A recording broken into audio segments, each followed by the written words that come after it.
And I didn't want to just move for 3 months and then have to go back because I got like no visa. So that was basically all right. Sign up for some school and then you get or 90-day fiance. K1 yeah, visa. Well, that's the modern version. This is back in the day when people actually had to do something to come here. That's what my grandma always whispered, like, yes. Find a nice Jewish doctor. He can take care of you. And then this guitar thing will be fine. Hey, welcome to another episode of 2020. My name's Cory Peza. I'm here as always with Siobhán Cronin and Benny Goodman. What's going on, guys? Hey, Cory. Hey guys, good to see you. It's good to see you too. I think we're all like kind of just like hiding under our hats, except Ben. Ben always, is looking Well, very... we've been like in total work mode because we're trying to finish up I was like we're for at our that sponsor, Lost Symphony, Chapter 3. We're releasing a record, Chapter 3. So if you first off haven't subscribed to 2020-D, go to lostsymphony.com and buy everything because Chapter 3 is on its way and it's going to be awesome.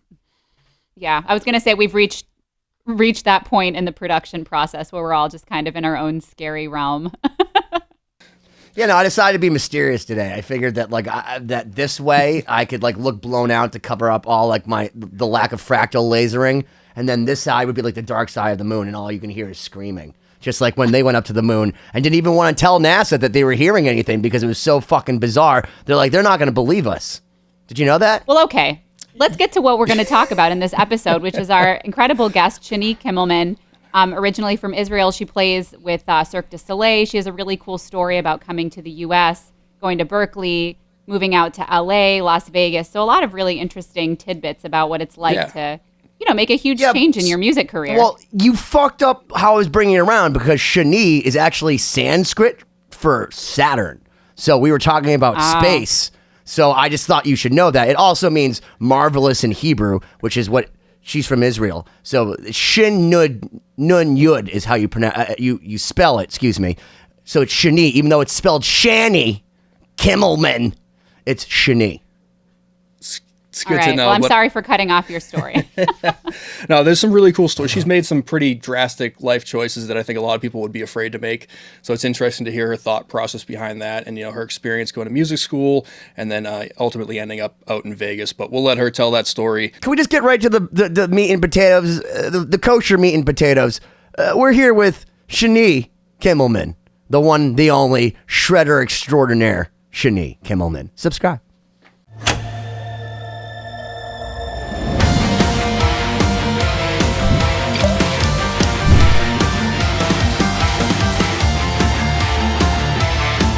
Hi, this is Benny Goodman, and I'm here with Siobhán Cronin.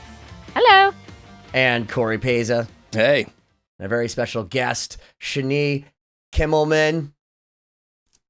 She's waving. She doesn't realize that some people just listen to this. Like, my mom doesn't want to watch me do this. So I'm here. Hi, everyone. Welcome. I just wanted to make Shani as totally uncomfortable from the very beginning as humanly possible. You already made me uncomfortable by being so like demure. I don't know what you're normally like bombastic in the opening and you're like really chill today. So I'm wondering what's waiting for us out later. For 2021. So I wanted the 2020 people by them expecting something. But expectation is the mother of disaster. So you're projecting your New Year's resolution to be slightly more polite. Oh, I have no resolutions. My only resolution is to stop making New Year's resolutions. And I think that was my resolution a few years ago. And last year was the first time I actually stuck to that resolution. To stop. Okay. All right. Interesting.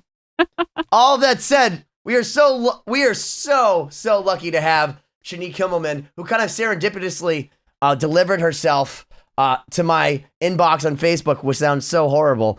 But Shani, can you tell people how we found each other? So basically, I heard about Lost Symphony back in September or October. I think like a couple of months before you guys released the chapter 2. And I got to hear from David Ellefson. That's how you pronounce it? Yeah. Took me 25 years, but it's David Ellefson. You're correct. Right. And you're not even from America. We'll get into that. America. From him about because he took part in a track, so I got to hear that from him 2 months before it was released, and I was blown away. And then I just like happened to say happy birthday to Benny on his birthday, and he sent me the link to Lost Symphony. So that was your mistake. You made contact. The crazy part about that was it was, I think, 4 years to the day that David Ellefson did the exact same thing. So people were like, "How do you get these people to play with you?" They wish you happy birthday. David wished me happy birthday, and I was like, "Oh, I got him." And then Shani messages me and she's like, I really like your band. I'm like, "Oh, do you?" And I go and like look her up, and so everyone knows, because Shani may not be a household name despite the fact that she absolutely should be, plays for Cirque du Soleil. Michael Jackson is one of the most killer guitarists I've seen. I want to say female guitarist, but I feel like that's obnoxious. And Siobhán, you can tell me, like, female violinist, like, you're one of the best female violinists. I mean, yeah, if you say it like that, it makes it sound like it's a separate category. Well, for guitar, there's many guitars going accurate. It is a separate category. Because there's like Neely Brosh, who, by the way, is your fucking roommate. Yeah. So like, what the fuck? It's like, first off, what's in the water in Israel? And why are they like the two best shredders on the planet that are female living together? And what are you planning to do? Well, that happened to me to be like that totally by accident. We have lots of like coincidences, me and Neely.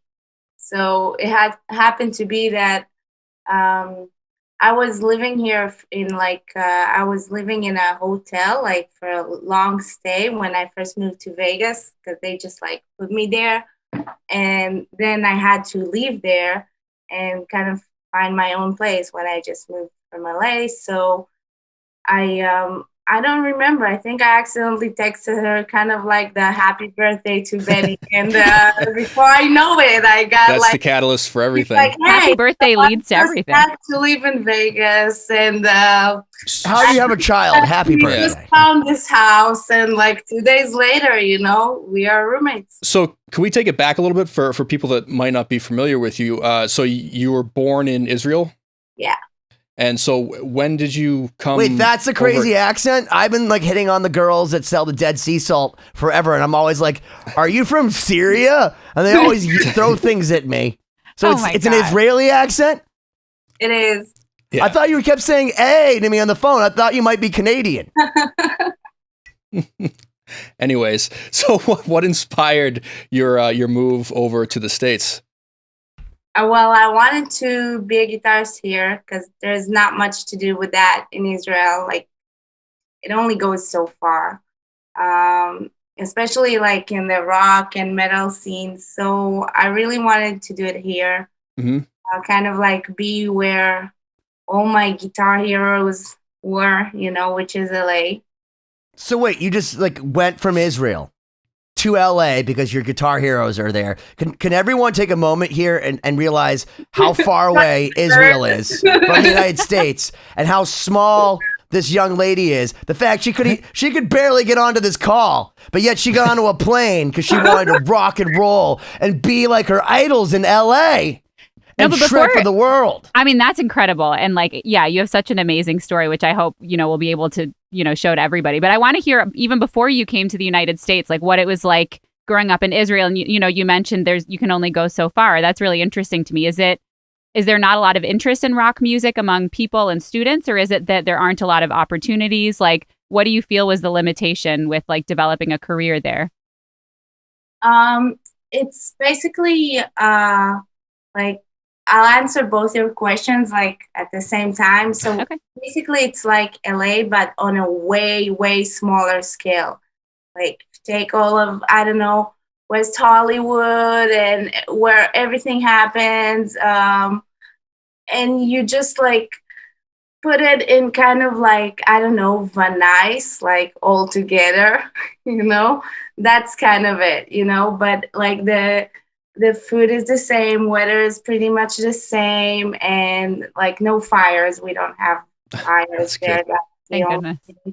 But like rock is not part of the culture like it is here, and it's not like, it's different type of music, not something that I personally really like was interested in. You weren't down on Ben Yehuda Street in Jerusalem, totally getting your dance on to some of the EDM DJs down there in Yerushalayim. I don't know if the EDM, but I did hang there for a little bit. Of course you did. So that's interesting. So what sparked your interest in rock music or playing guitar specifically? Because that's so, I mean, for us here, we have access to like almost everything. Every city, even small cities, there's rock music, there's some classical music. So how did you get exposed to it, and what made you pick up the guitar? Well, I had a few friends who kind of like introduced me to Megadeth and Tool and Children of Bodom. Yes. I got my then he's Megadeth wearing shirt his on Megadeth right now, shirt, just yeah. so I know, because I know that we both love Megadeth, so I was sucking up. Yes. And so that's when I really wanted to play guitar, like at that point. And a little bit before that, I accidentally like got to know Fear Factory and Mon Amarth, I think. Just like totally by accident. And I didn't know like metal is a thing or. Well, I have to ask you. So Fear Factory, for those that don't know, is a very extreme metal band. They're awesome. I love Fear Factory, but like they're one of those bands that you'd want to see people online having a reaction to. What was your reaction like when you were living in Israel the first time you heard Fear Factory, and what was the song? Because I just want to envision little Shani sitting there in Israel in the motherland listening to Fear Factory, because Burton C. Bell might cause some havoc. I don't remember which song it was. I really don't. But I was like, oh, wow, that's so cool. And I'm going to download like all of their albums. Sorry, like downloading is a thing in Israel, like especially. Or everywhere. Yeah. So, so I just, that was like, at least back then, that was my way to also like listen to new bands, because they wouldn't bring all those CDs to the record store when there were record stores. Were you already playing guitar at that point? No. So only when I started listening to a lot to Megadeth and all those bands, that's when I wanted to play guitar. And I asked my parents, like, give me like an electric guitar. Mm-hmm. And it took me like a year to convince them to actually like get me. Well, isn't that part of like the Jewish culture? Because I know that when I was growing up, and I'm an American Jew, but like if you want anything from your parents, you have to like yell at them, have a few fights, cry a bit, them yell at you. You have to have guilt. There needs to be involved, like usually a family friend or third party omniscient. And then when one of you has finally either been totally beat down into admitting that the other one was right from the get-go, that's when you win the battle. And I feel like even when you walk into the bank in Israel, you're like, I want to take out $20, and they're like, nah. And you're like, but that's my money. Okay. Like, is it like that with your parents? I repeat the request or the question or whatever it is until I get the answer I want.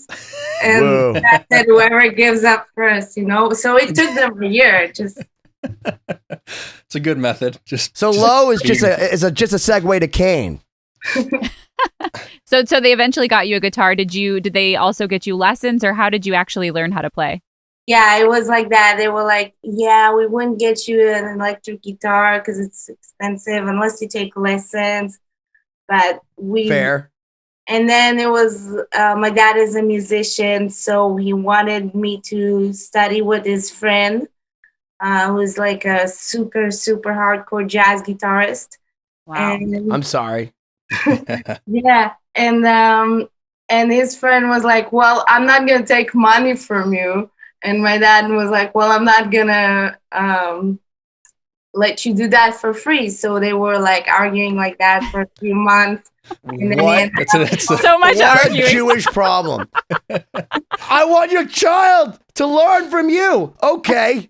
Well, I want to pay you. No. Well, I can't do it if I don't pay you. And then meanwhile, you're over here not learning guitar.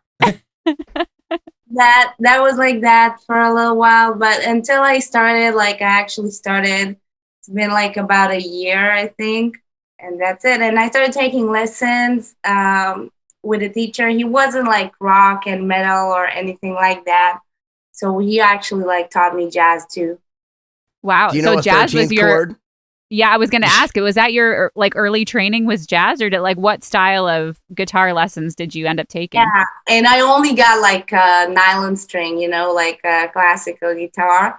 So it's a good starting. That's a good starting point. No, that's the best way. That's like literally telling people that they should start with like P90X first before you go to Planet Fitness. I had to like show my parents like that I'm sticking to it before like they get like an electric one.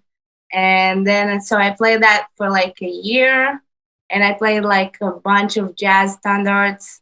Yeah, pretty much like the whole real book on. That's funny you say you started with jazz, because most of the people that we've spoken with start with rock and then they go to jazz, myself included. In fact, jazz mystifies me, whereas I think that's really interesting that you started with jazz, especially considering that in Israel, obviously you're very limited as far as like, you can't just go and say, hey, can you teach me the Van Halen stuff? It's like, no, you're going to learn jazz. Like, do you feel like that's really helped your playing? Guitar playing, no, but like my musicality or whatever you call it, like theory, probably just the theory, the understanding. What I want to do with guitar, like technically, no, I still had to like practice some sweeps. It doesn't help me like to know what chord I'm playing and what notes. Yeah, so the technique came separately, but the actual theory and knowledge from the jazz has helped out. Yeah, that's it great. was super weird. It was like super weird. Yeah, that's so unusual. That's incredible. But so I read that you went to Berkeley eventually. So how did you go from Berklee early School guitar of Music Berklee in School of Boston? Music? Yes. Yeah. So how did that happen? So I was like getting up one morning and I was like, okay, I'm moving to the States. I don't care. Wow. that's incredible. And then I found out Berkeley are auditioning for scholarship a couple weeks later. So that was basically my only way to even like take a first step, because I had like no money to, pay tuition. That's like crazy amounts in like Israeli currency. Yeah, it's sure. crazy. It's amounts crazy by amounts. Even if from here, yeah, it's like $47,000 a semester or something like that. No, education is insanely expensive here. Yeah, especially Berkeley. Yeah, so I couldn't afford it, and I was just all right. So what do I do? I was already like living my life and already, having everything there, my apartment, my cat, all in Tel Aviv. And I didn't want to just move for 3 months and then have to go back because I got like no visa. So that was basically all right. Sign up for some school and then you get... Or 90-day fiance. K1 visa. Well, that's the modern version. This is back in the day when people actually had to do something to come here. That's what my grandma always whispered, like, yes. Find a nice Jewish doctor. He can take care of you. And then this guitar thing will be fine. So you auditioned for Berkeley, and I'm guessing it went well. Yeah. I got the scholarship, and that's it. And then I only had to pay for like living here, and that's literally like a whole school by itself. That's still a lot. Yeah. Yeah, I mean that's really brave of you to go across the world and go to a place. Were you speaking English already a little bit, or? Yeah. Okay, so that's good. Makes it a little easier. How did you like it at Berkeley? Did you? What's your thoughts on going to a music school? I don't know. Honestly, because my friend, I'll start with my opinion because I'm a Jew and I have to cut people off. My friend is sending his son to be a music teacher, and he's $250,000 in, and he's like, "You gotta give my son a chance," and I believe that. Great, but he's like, "Oh, why wouldn't you just go to Bridgewater State and get a music degree?" And I understand that if it's like Berkeley versus generic school here, that it makes a difference. But to be a music teacher, you're never going to make money, ever. Whether you're from Berkeley, Harvard, like literally 17 PhDs, you're not. And if you want to learn music and if you're passionate about anything, like it's art or music, you will learn it because of your passion. And we have the internet now. So where Nino Betancourt laments that he had to actually learn his techniques just by learning them on the street. you can just go right online right now. And if I want to learn what Shani does, I just go watch her video and stare at her hands a million, gazillion, gajillion times. And I can do it too. You know what I mean? So like, is it worth the money? Because you got a scholarship. So like, that's kind of awesome. But there's a lot of people paying crazy amounts of money. Would you say you'd rather $120,000 or $250,000 or go to music school? Well, me personally, no, for sure, no. So I think like you don't need a music degree. What can you do with like really with a music degree? Ask Siobhán.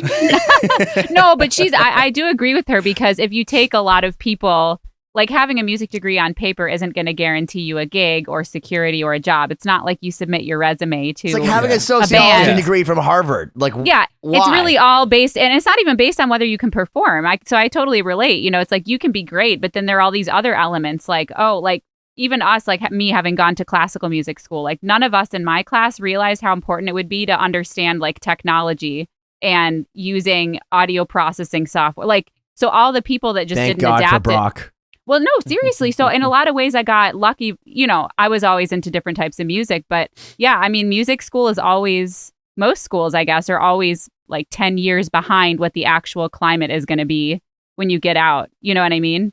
So I understand what you're saying. Did you enjoy being there? Were there any like positive things that you took out of going to music school, or did it help you at least integrate into like a community of musicians? No. So you two weren't a thumbs fan. down. Weren't a fan. No, not really. So what was your You didn't like experience Saturday there? nights in Faneuil Hall with all the cool boys? No, because when you go to college at 26 and you're sitting in class with 17 and 18-year-olds, that's kind of like, first of all, like you're somewhere else in your life. And second of all, so like socially, I didn't really like hang out with like my classmates after. Sure, that makes sense. I would like more. Yes. I know that's kind of mean, but I would just like think, wow, like I was so different at that age, like in Israel. But no, it was, so that part was kind of like weird. I have maybe 3 or 4 close friends who are actually from the like a bit older students. But socially it was, not very. And besides that, I also learned sound engineering and I suck at it. And halfway like into like my degree is actually in sound engineering. Like first of all, Oh my God.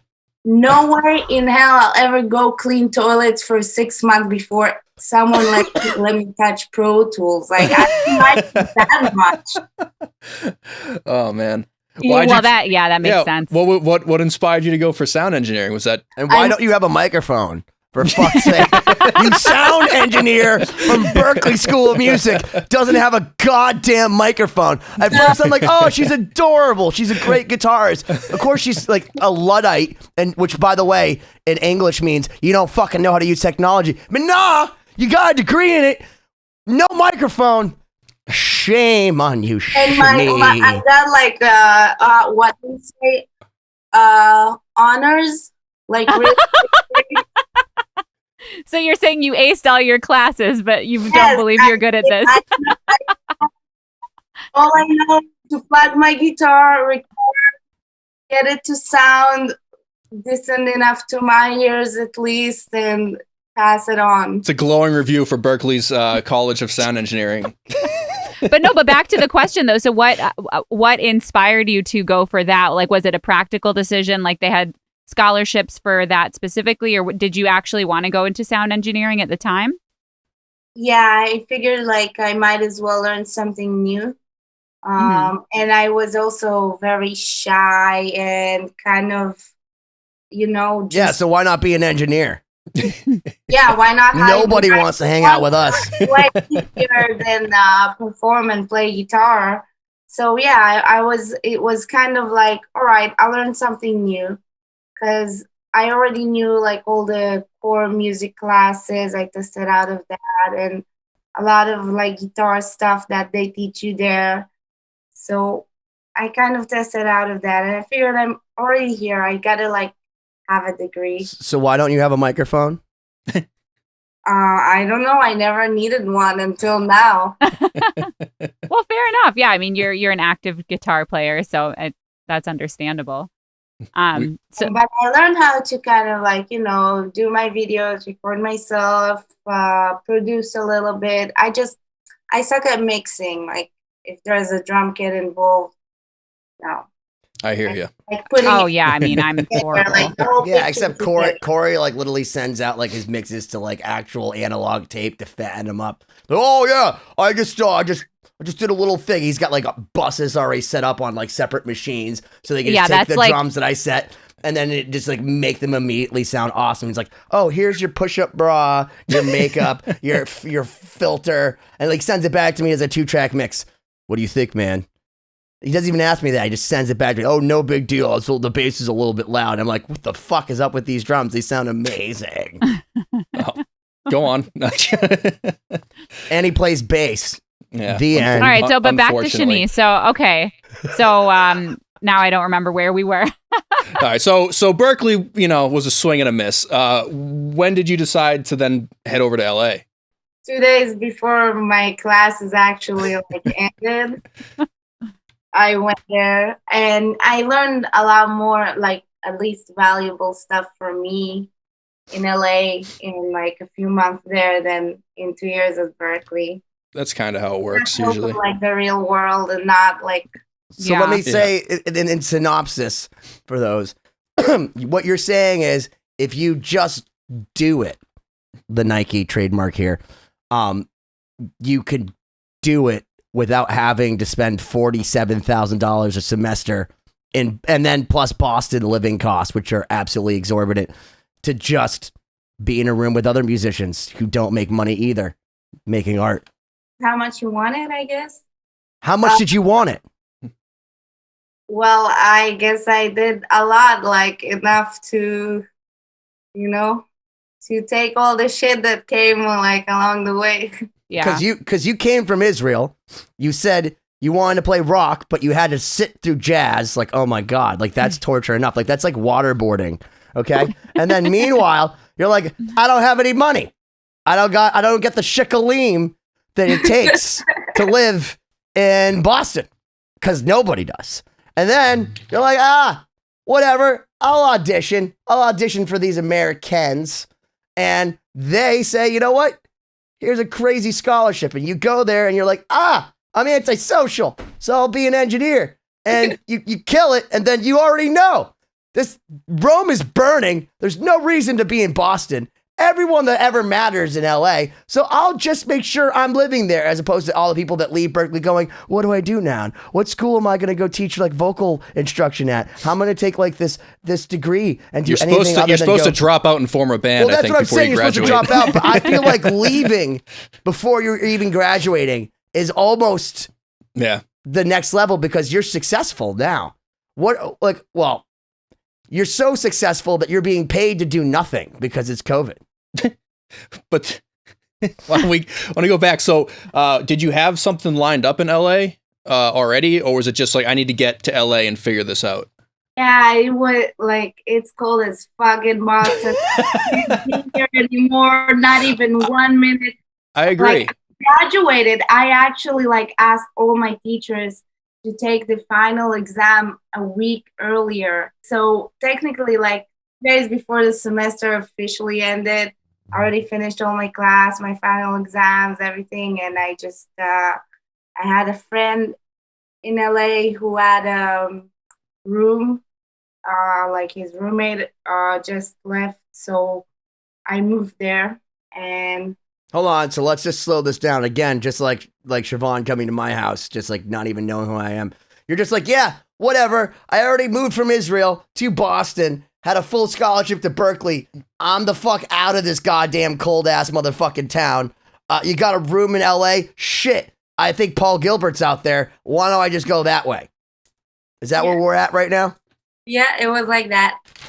That's amazing. I mean, there's this, you're so downplaying this story because it's so incredible. I mean, this is like the level of very, like courage. very un-Israeli of you. I feel like Israelis are very dramatic. No, but it's a really hard move to go to a city where you maybe know one person or maybe know people, and you're trying to go into music, which is already a really unstable career path. And, you know, it's hard. I mean, that's really, really, you know, amazing that you did that. So, but you obviously had a vision. So you moved to LA and, you know, knew somebody, got a room, stayed there. So what happened from there? I've been told, like, basically I was gonna say yes to anyone who's gonna agree to play with me, because, you know, I've been told like it's nothing like Boston, especially not like Berkeley, where everyone is like students and everything, and people don't really give you any chances unless they know you or they have like some reason to. So basically I said yes to every gig that came my way, and there's some trash. What were some of those early gigs like? Like, what do you have any examples of, like something funny or crazy or like stupid? I actually auditioned for, like, I don't remember. I think a friend told me like someone is looking for a female guitarist for something, and they are doing auditions. And so I said, all right, I'm gonna go and audition. It was maybe like the first or second audition, and it was like this weird ass model whose dad was, I don't know what he was doing. I guess he was producing her. One of those. Kind of way. Some really rich American that just wants to pretend that they're a rock star, but they're not, and now hiring a The band. example of someone who probably has never left LA. Yeah. I get, like, I don't think she even sings or does anything like in music. She was very, very pretty. And I just come there and they audition, and like the audition is basically like they tell me to jam over something, and then she asked me like, if you were a vegetable or a fruit or a food, what food would it be? A kumquat. What? I'd be a kumquat. Was that a question? Oh, I'm sorry. That was part of the story. I've been ready to answer that question for so long. What did you answer? I don't remember. I think I would have turned around and walked out if they said that to me. I would just be like, why am I here? I'd be like, oh, I get it now. Bye. So that's how it's like, all right. So, and I'm like all dressed up, you know, and I'm like, okay, I'm totally like in the wrong place. First off, I totally adhere to the statement, like when someone tells you who they are, believe them. You know what I mean? So when someone immediately goes, I'm crazy, and you're like, oh, you're crazy. You know what you do? You go crazier. But with a straight face. You got to keep a straight face. So ask me that question. Give me the vegetable question. Any food in the world, what would it be? Beef Wellington. No, I want to tell you why. Because first off, there's a lot of layers to me. So there's philo. And philo's Greek. Because, you know, I'm actually... So my blood's Greek. And it's arguable. But it's kind of like it could be a dessert. But it's also kind of hearty. I wish people listening could underneath, there's duck liver. Now, I love liver, and I think the liver does a lot for you, especially if you're an alcoholic. So symbolically, metaphorically, allegorically speaking, the liver layer of that's like subcutaneous to that. Like, I could go on for a long time, and I probably would do that until they were all sufficiently creeped out. That actually would have been a very good reaction to this particular person. You probably would have got the gig. Yeah. I wish you were there. They're like, we were looking for a female guitarist, but you know what? We like your spunk. I am female. Say it with a straight face. That's the point. It's like, you didn't know that? I just used the girls' room. So obviously at a certain point you landed on a gig or an audition or something that led to another thing, or, you know, what would you consider was like the first big I don't want to say big break, but like first exposure to something that was like on the path of what you wanted to do? Well, I got to play, like, I played some female tribute bands. That was a fun way to make money, honestly, because What bands? What tribute bands did you play in? I played with the Iron Maidens. I subbed twice for Cory. Yes. Who's your favorite Maiden guitarist? My favorite Maiden guitarist? Yeah, if you're learning a solo from Janet Gers, Adrian Smith, or Dave Murray, who... Adrian Smith, that's who I played. That's my boy! Okay, so the Iron Maidens. I played with Guns N' Roses tribute bands earlier called Paradise Kitty. Meow. I like this laugh. And I almost... What's your favorite Guns tune to perform? None of them. Why? Wait. Why? Let's move on. Oh, shit. Oh, man. Apparently there's some PTSD. I feel like every time we talk about Guns N' Roses, other than with David Abruzes, there's like, it's like we can't talk about this. Not only can we not talk about Axl Rose, we can't even talk about the band Guns N' Roses. All right, so moving on from Guns N' Roses, we don't need to talk about it. So, okay, so what else? I think that's pretty much it. Some like local bands with some original songs. Nothing that was very interesting. Nothing that was like at some point I was living like in a shitty apartment and I had like 3 roommates and they were all assholes. Sorry for saying, you can edit it out. No, please. Hell. And I'm like only finding gigs that I don't really like, that I'm like, why the fuck am I doing this? And and I'm also like, yeah, so I'm just like, it doesn't even pay my rent. I can't even finish like the month. So I'm just like, why am I doing this? Why did I just like trash my life in Israel? And I was teaching guitar and it was very comfy, you know, like I did make some money, like, but in Israeli currency, so you're still right. And I'm like, okay, so what I need to kind of like find how to, I don't know, like go like one step beyond, because this is not going anywhere. Like, what do I do? And that's when I kind of I heard about an audition for Cirque for a different gig, for a different show, and I auditioned for that. And then they kind of liked me, like with my audition. I didn't get that audition. When you say Cirque, you mean Cirque du Soleil. Yeah. Sorry. Not everybody's in. Like, it's like, you know, like Gen Pop. Yeah. Like, if you're in Gen Pop, you don't know that you're in the Gen Pop, which is general population. I didn't know that because I've always been in Gen Pop until I met Siobhán, and now I'm backstage. It's not because I'm cool, it's because she won't go out otherwise. Oh my gosh. So anyway, so you took this audition, they liked you.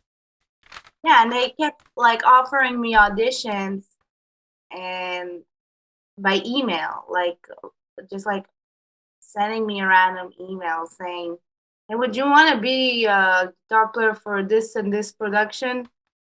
Yes. Yes. Just like take me from this fucking hole I'm in. And then they are like, all right, then like send us a video audition. And that's what I do. And I never hear back.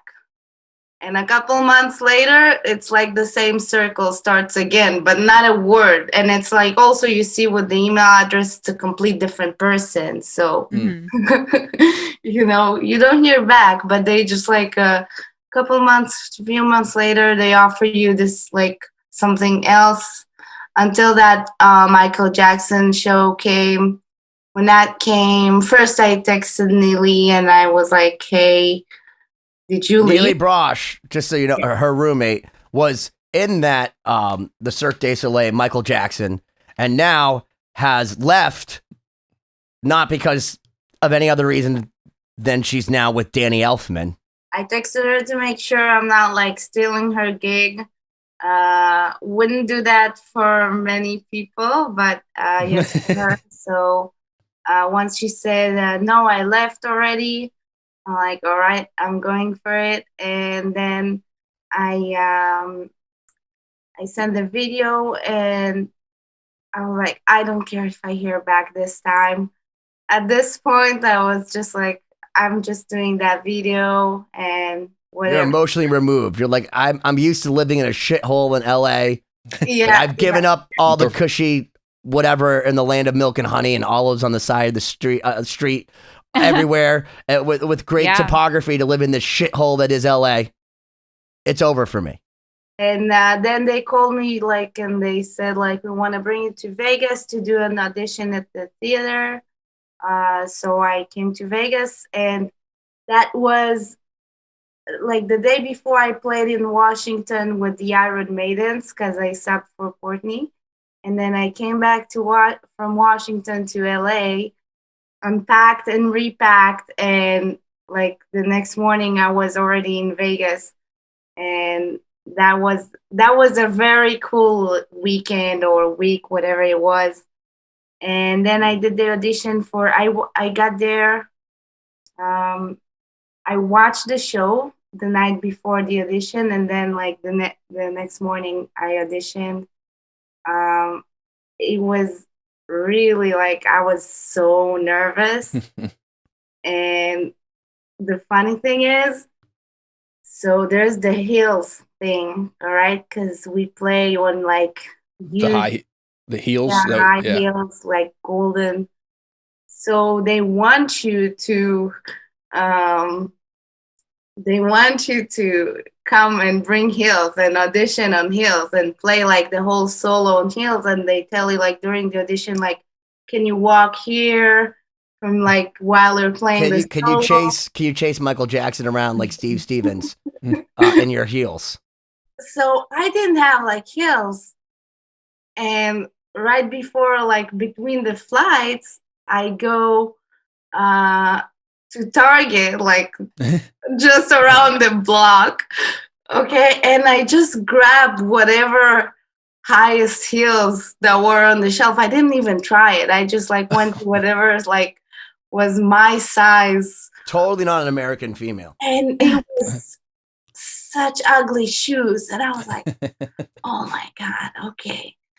And I'm gonna leave the tag and I'm gonna return that thing because I don't even want to donate that. It's so ugly, okay? Return it to wherever after I finish that audition, and then I go do that audition, and I didn't notice until I left. I totally left the theater, but I was bleeding.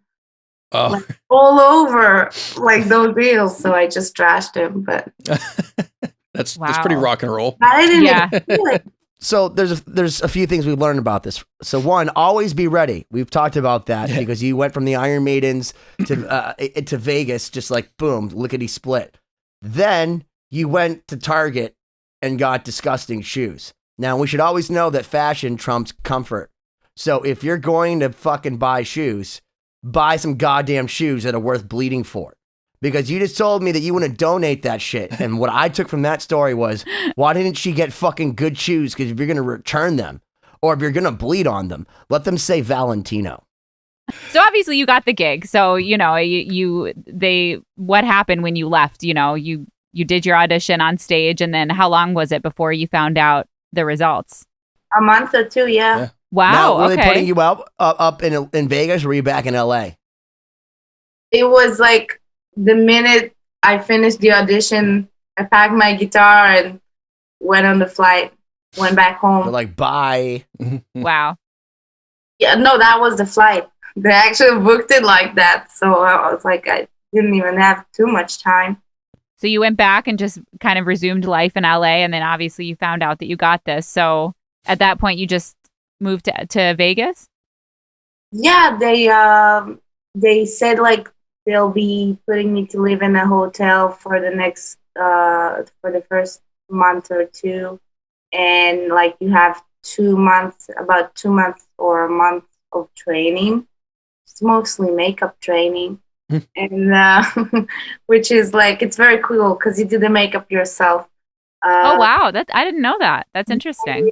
Yeah, so you train, you get to know the stage, the whole production. It's like it's huge, so many people involved, and like. Do you have fun walking around with your wireless pack just shredding through the giant PA system? Yeah, and you get, it was my first time working with in-ears and wireless like that, and you don't have to worry about switching, you have like Axe effects that's connected to a time code. So do they have all your tones set for you and everything? Yeah, and you can't change anything, it's like it changes. So your guitar tech is literally like 512 protocol. Yeah, essentially everything's locked to a click track, including the lights and the sounds and everything. Yeah, that sounds nice. You don't have to worry about, pedal tapping. Yeah, you get spoiled. Well, it probably works well in Cirque du Soleil because it's a massive production. Brock has the same thing with Starset. Everything's in his Kemper is like whatever time coded so that the things switch. He would. Well, yeah, but then there's a problem if you don't have a guitar tech and it doesn't switch properly. Then you're in the wrong tuning. Does he hook it into the same computer he hooks your BMW in to like reset the time code so that all your stuff turns off? Not even going to answer that.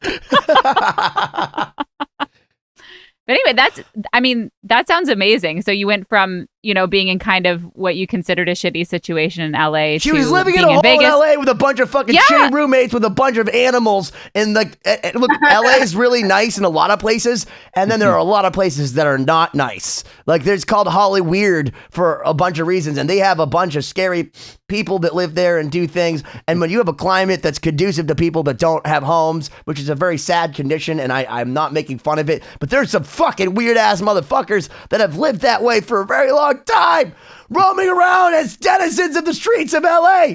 And she's begging. Because you know what? In Israel, it's really nice. They call it Yerushalayim Shel Zahab, because Jerusalem, everything is actually made of like gold and stone. And it looks from the hills. It's beautiful. Everything there is beautiful. And then all of a sudden she's in LA where you think there's palm trees and all that. And there's just a Vons and a Starbucks and a bunch of fucking lighters on the side of the street, and you're playing at the fucking Whiskey A Go-Go next to some like fucking crazy dance party EDM thing that's out around the corner. Meanwhile, you're playing Blink-182 to nobody. And then she gets a call from Vegas. Anyway, moving on. Thanks, Benny, for that. No problem. All right, so you get the gig. You're in Vegas. All right, so what was it like? How was that? Like getting adjusted? How is the show? How is Cirque du Soleil? How are the people? Like, what's it like? It's really amazing. It's like family. First of all, like they really make you feel at home, and right away, like how they get you, like the whole cast and like the stage management. Everyone is just like taking care of you. So first I was like, wow. First time, like, someone's not trying to screw me, No, so... I don't know that. But they are, like, really amazing.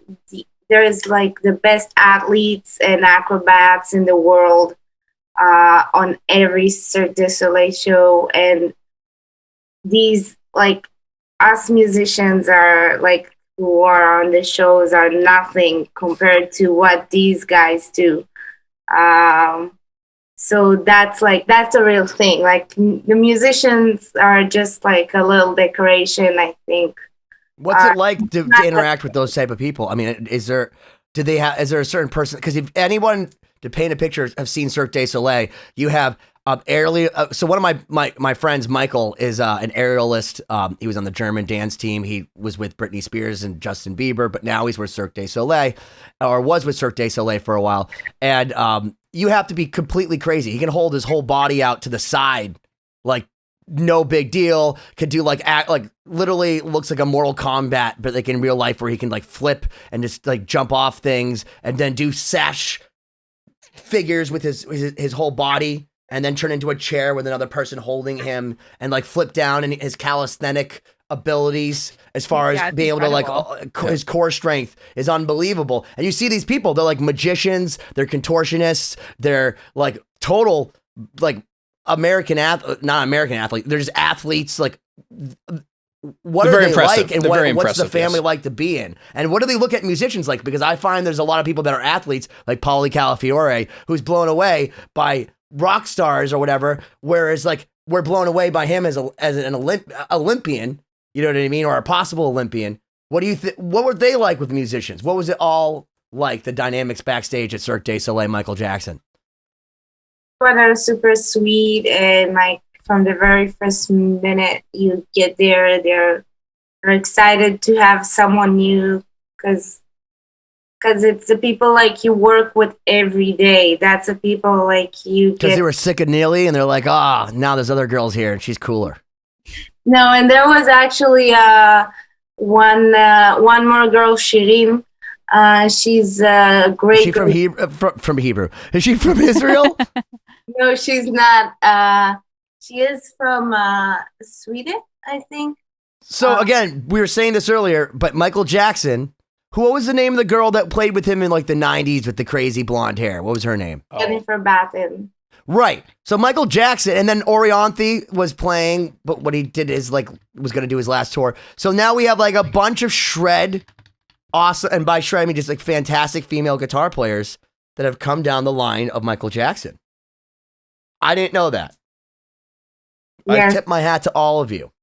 Thanks so much. So it's really fun. You just spend a whole day there. Because it's 2 shows a day, and it's so like repetitive, you know. It's basically a day job. You get there at 5:30 p.m., put your makeup on, show starts, and you play 2 shows. So like you get friends with the people right away, you know, just like you're in each other's ass all the time.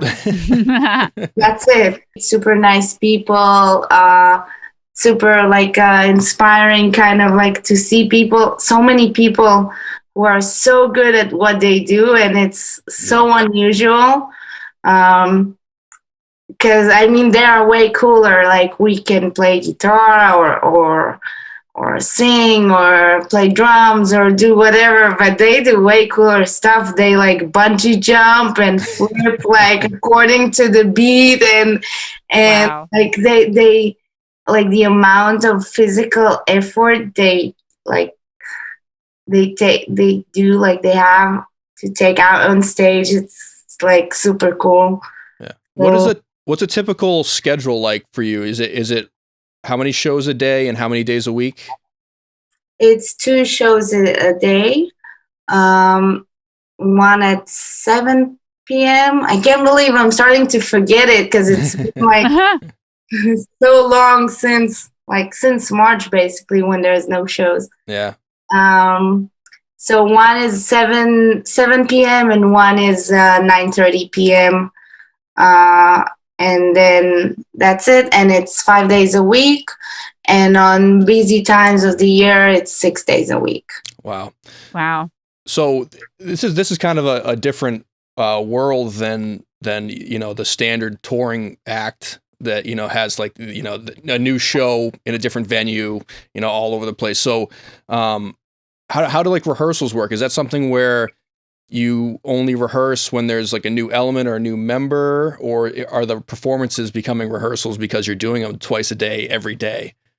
There is only rehearsals if something changes or if something needs to be like put in, you know, even like a new dancer or a new, you could be called for a rehearsal just because there's someone new and he needs to know where is everyone is standing on stage at some moment on some specific track.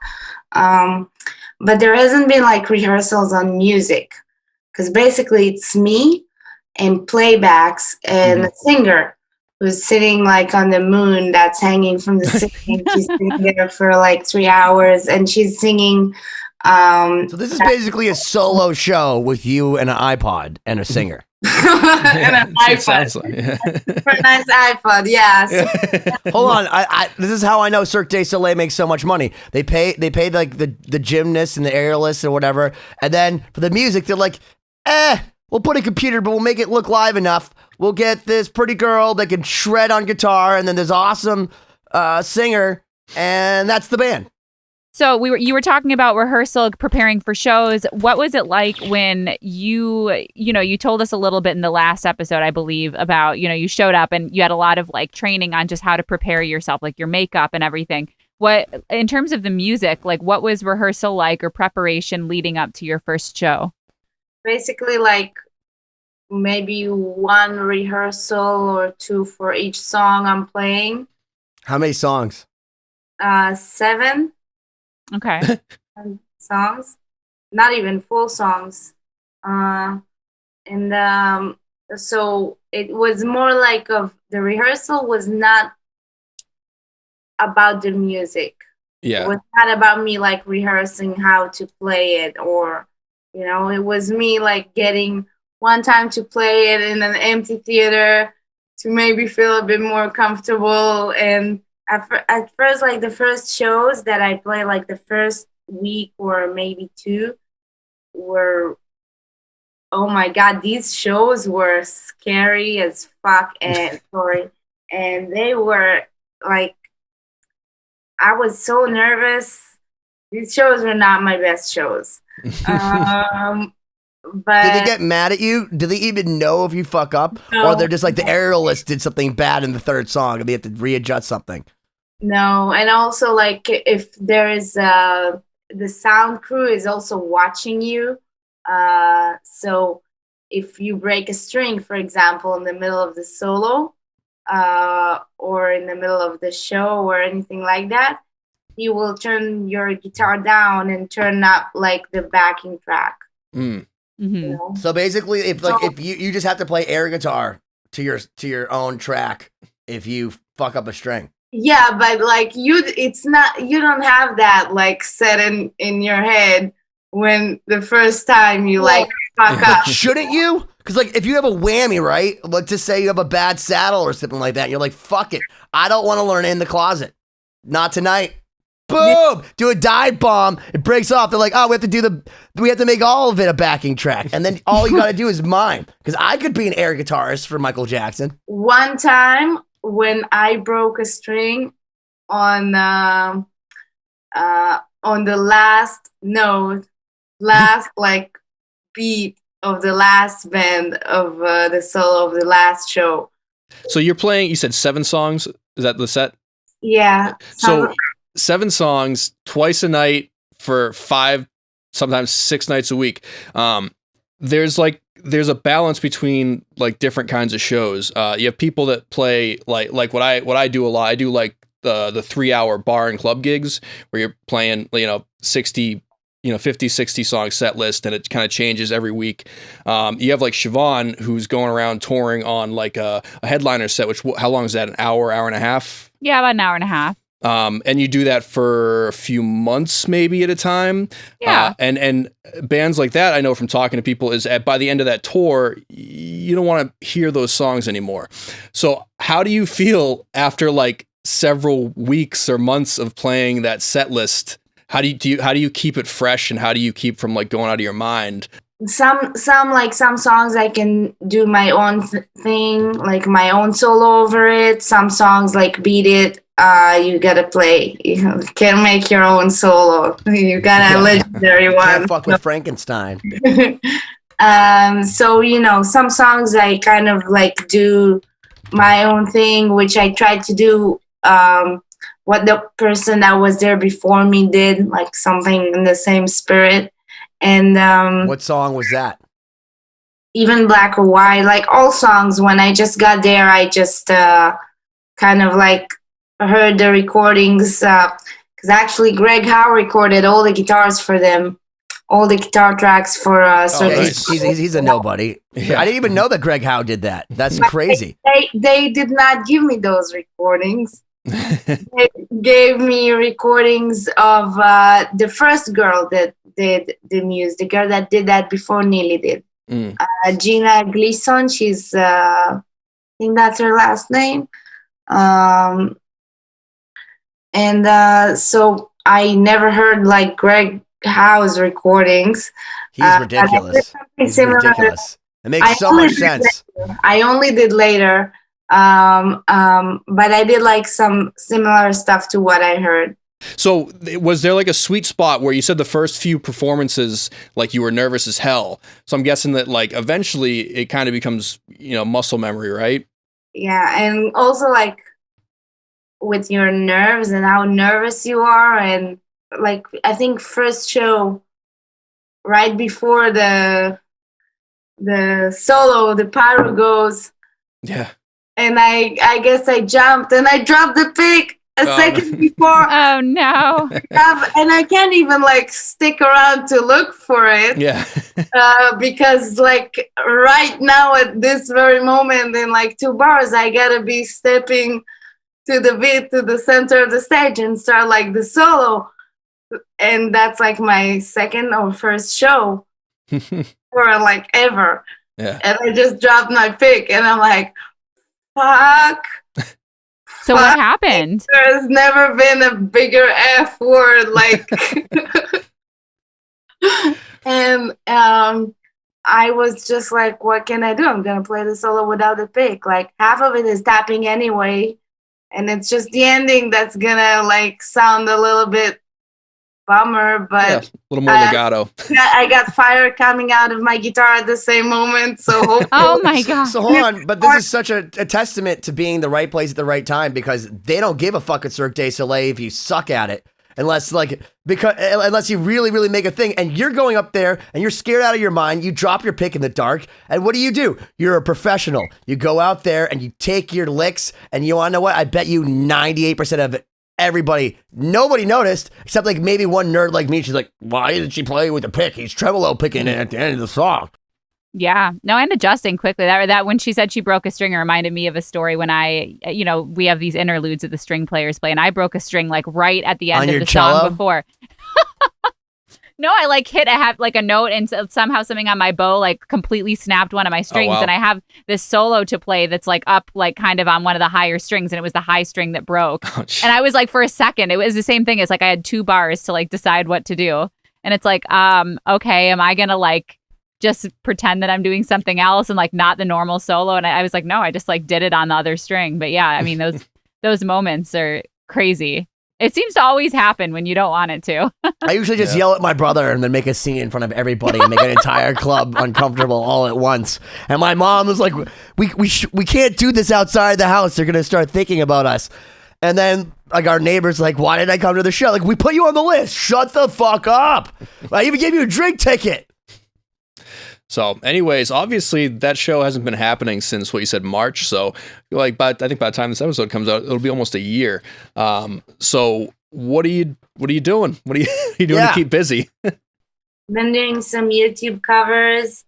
I was lucky to take part in Ellefson's last release, No Cover. David Ellefson from Megadeth. Yeah. Let's talk about that. Right, how did that happen? Because obviously you were a fan growing up, and how did he find you, or like how did this connection get made? I think a couple of years ago. When I first subbed for CC for the Maidens, that's kind of how that connection was made, like just on Instagram. And then when I just started with Cirque, he had the chance, like he almost had a chance to come see me play, but it didn't work out like last minute, which I'm actually happy because it was the first 2 weeks. So, probably turned out for the best. And then basically last, when was it? June? Yeah, last June. he just texted me. Well, first he texted me to like ask me to take part in Schools Out. That was like to help teach kids that were like displaced from school activities because of COVID. But then a couple months later, he just called and he said, "Hey, did Andy talk to you about taking part, like playing in no cover?" And like 5 minutes earlier, 5 minutes like earlier, Cirque du Soleil like, "We're going bankrupt. We won't be back until next year." That's in June, right? And I'm like, we're in this quarantine for 3 months. I think I have a feeling they will be back soon. Like, I think it's about time. Like, I had no idea. They had a lot of fun, just like every, live company, venue, all that. Sure, they're having financial problems because what they were doing to make ridiculous money is now immediately just halted. Because the world had to stop, and it's crazy. And like no one in our time, unless you're like alive in like 10, 11, has seen something. No one with a podcast. Crazy like this. Yeah, no one with a podcast. I've seen Haley's comment. So I think it's first off, it's just completely crazy because I think one of the things that's very interesting is we all come from very, very different musical worlds. Like, Siobhán is classical. She plays in a rock band, but a lot of classical private performances and playing with an orchestra. You are putting on, like, you came from Israel, played some gigs in LA with some misanthropes, but like, whatever, we don't know. And then like immediately went to a place where you have your sounds being changed by a computer. You got to move across the stage. There's pyro. And you're literally playing holy music to people in front of large crowds multiple times a night. And then you have Cory who's playing 60 songs where, you have a whole bar and some people, sometimes they're totally critically judging you. And other times it's like, you could literally suck and it doesn't even matter. They're usually blackout drunk. Yeah, but it's a lot of music to know. And it's a whole different shtick where you have to be in charge of it. And then there's me, who I basically sit in my studio all the time and like talk to people that are super talented. And I go, "Yeah, you're as good as Bumblefoot, who you play with on David Ellefson's record." Like, if you couldn't get a better guitarist, we were graced to have him on Lost Symphony, which we're in. But continue on with your story. So he contacted you to be on his project, and how did it work from there? It was a huge honor. It felt like surreal. I was like, is this day even real? Is this even happening? And then just a couple days later, he sent me the track, and I recorded a solo over it. They just sent me like a playback, and then I sent the DI back. I was super like nervous because I was like, "Oh my God, I'm going to be like doing trade-offs with Bumblefoot and Annie Marchangeli, and they are amazing. I can't even, I was like, what am I going to do?" Because I'm not a very like fast player. I can't play super fast. Like my alternate picking is not like, though I can't do all those like super insane, crazy speed like clicks and run. Yeah. No. I was like, what do I do? Because they are like truly like masters. I can't even like understand what I'm hearing.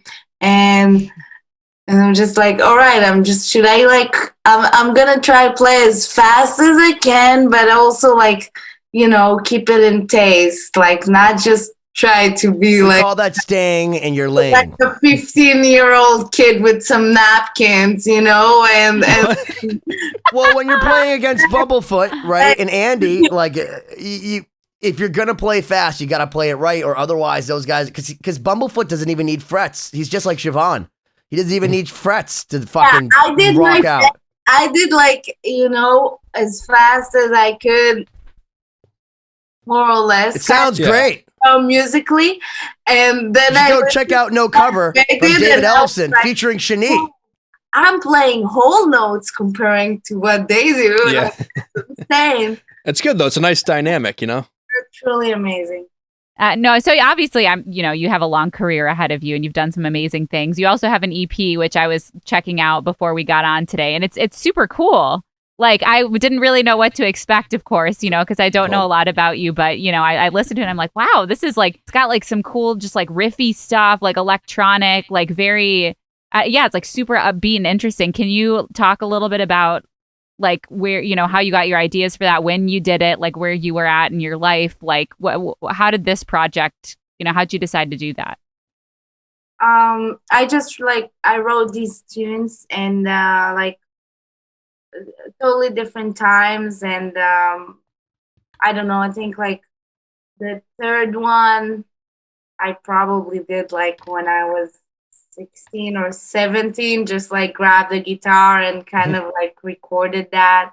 And then there was another, I think like Space Cats. I wrote like just like one riff a few years ago, or like, I don't know, one riff on Guitar Pro, okay, like in MIDI, and then learn how to play it later. And it's a common method. The second part, like I just like added like 2 seconds before I released the EP because I needed to finish the song and I was missing a song. But it was all written in different times. And for Berkeley, for the final project for the engineering, like sound engineering, kind of have to do like a short EP. So that was like how you graduated, was that EP? No. No. So I took like 3 tunes. 2 were in the EP later. 1 was not. I totally ruined them. I did record it like in the Berkeley studios, which are like super high quality. Yeah, those things, they're amazing. I've been in there. Yeah, so that was like, I got to use the gear and recorded like in amazing studios I'll never have access to, like all the guitar parts and whatever. My ex-boyfriend at the time, he's a drummer, and a really great one. And he drummed on one song, and the second one he programmed the drums. Mm-hmm. And then I mixed it for my final project, and it sounded like shit. The day I played it in class, which was the last class, I was like, oh my God, thank God this is the last class and I'll never have to like face the shame of seeing these people ever again. Like after like sitting here and playing this horrible thing that I did myself, and that's like to my own music, So yeah, that was terrible. But then I don't remember. I think I got like some beer or something for like, the good intention. And I think the teacher was kind of like being nice to me, and that's it. And then I did wanna do the EP and finish it and make it right. So when I wasn't under like the pressure of a last semester, when I'm taking like 14 credits and kind of like, doing some, I don't know, the last semester was super busy. So I also like, you don't have time to even like do all the homework and projects that you get. And even like, sure. So I wanted to do it without like the time crunch and without being stressed and without having to be graded for it. Well, maybe your professor was nice to you about it because they saw that you learned the lesson by the look on your face, because part of the lesson of doing that is, especially if you mix stuff, is playing it for other people and then being horrified. Yeah. Like, especially when they're not even giving you the look of they're disgusted as you are disgusted, or think that they should be disgusted by your music. Yeah. And this, especially when it's your own music, because it's like if you put on your makeup all fucked up, you walked out and just put your lipstick all over your face, but it's your face. It could have looked so much better, but you decided to do this instead. So like, that's part of the lesson. So I think that if you emoted with your face as you should have, then your teacher was like, yeah, I don't need to beat her up. She just literally beat up herself and said, I got to do this all over again. And the fact that you went and did it all over again instead of just throwing it away, which is also a totally valid thing to do because I do that all the time, is very important for people to remember because, you know, you didn't, even though they were nice to you, you realized that it was about making it better and that it wasn't where it needed to be. And having that look of horror and that feeling of horror in front of people, I think is a super important I'm horrified. Experience. I'm horrified every time I send out a mix. So yeah, I don't usually attempt to mix because when I do, my husband comes in and he's like, "Did you think this sounds good?" And I'm like, "I mean, obviously I did because Cory I'm playing it for you." Cory sent a mix of one of our Slay at Home songs, and I had done a different vocal thing, and I was so horrified I had to go home and re-sing it. I had to. I literally like told my friend, I was like, "Dude, I gotta go. I literally have to go right now." I was like, I have to go sing something. I need to sing Van Halen. He's like, "What do you mean?" I'm like, Cory sent me a mix and it bummed me out a lot. So like, and then I didn't even try to make an excuse like, "Oh, I'm sick," or like, "Oh, I don't feel good." It's like, no, I need to leave right now to sing Van Halen. I need to go right now. I cannot, and not just that. My friend Golars sang the vocals, and if I'm going to be trading off lyrics with that dude who's incredible, you best believe like I better bring it. But I was upset. I was like, I can't even. I was mad at Cory that he even sent it out to everybody. But the mix sounded great. The mix did sound good. He turned a blind eye. Or maybe he just wanted to roast me in front of everybody. Be like, maybe Ben needs to go home. He elicited the response he expected from me, going, "Oh, I'll just send this to everybody on this chain." And then Ben will just run home. I got new vocals in 4 hours. It was great. Oh, yeah, no, it was immediately. I literally went home, I had a panic attack, and then fucking sent you everything. So I think the EP now sounds great. So that's good that came about. And I think everyone should check it out. Escape Velocity. And before we wrap up, because we're actually coming up. Shani Kimelman. Yeah. Shani Kimelman on YouTube. I wanted to get this a little earlier, but you know, like you said, the Cirque du Soleil gig isn't going to be your final resting place. Like, what's your dream gig? Like, what do you like really want to do with your career? Like, if you could have any gig in the world, would it be doing your original music, or would it be, you know, joining up with a big touring act, or where do you see yourself, you know, in an ideal 10-year situation?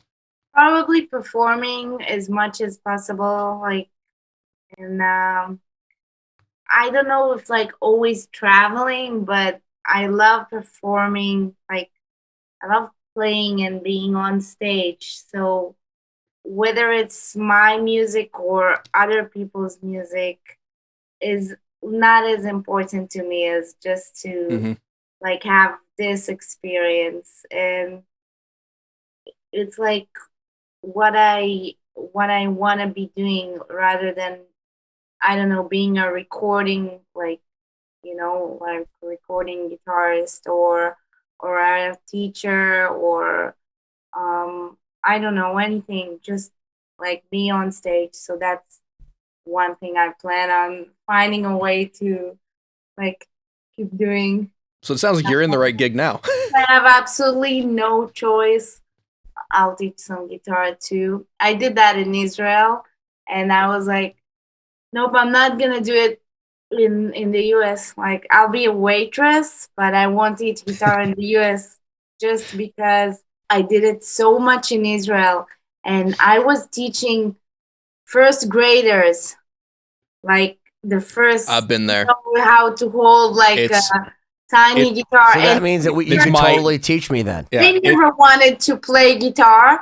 It's the parents who need like an hour, like, and did not have a babysitter, so they the same reason I don't teach anymore. Guitar lesson. I did that for 8 years, 6 days a week, 8 hours a day. Yeah, no way. That's insanity. That's also why I don't take lessons anymore, because I can't be around first graders every time I'm waiting to take a lesson. It pisses me off. I fucking hate those kids.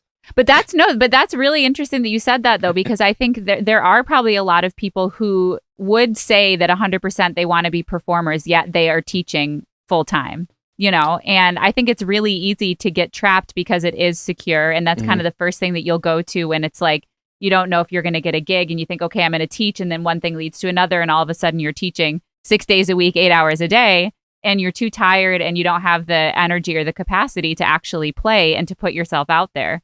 So, I mean, that was really important that I think you made that choice, because that's probably part of the reason that you are a performer, Yeah, that was kind of like enough for me. And I know, like, in Israel, it's not like I had that security, but I didn't want to, like, be comfy with that, like, because you gotta kind of, like, leave your comfort zone or whatever you call it to. Yeah. Because it's very easy to just get sucked into it, and it's commitment. You don't just, like, go for one lesson and that's it. I mean, it starts. You commit for a whole year if it's a school, or a few months if it's like. People have been telling me I should be committed all of my life.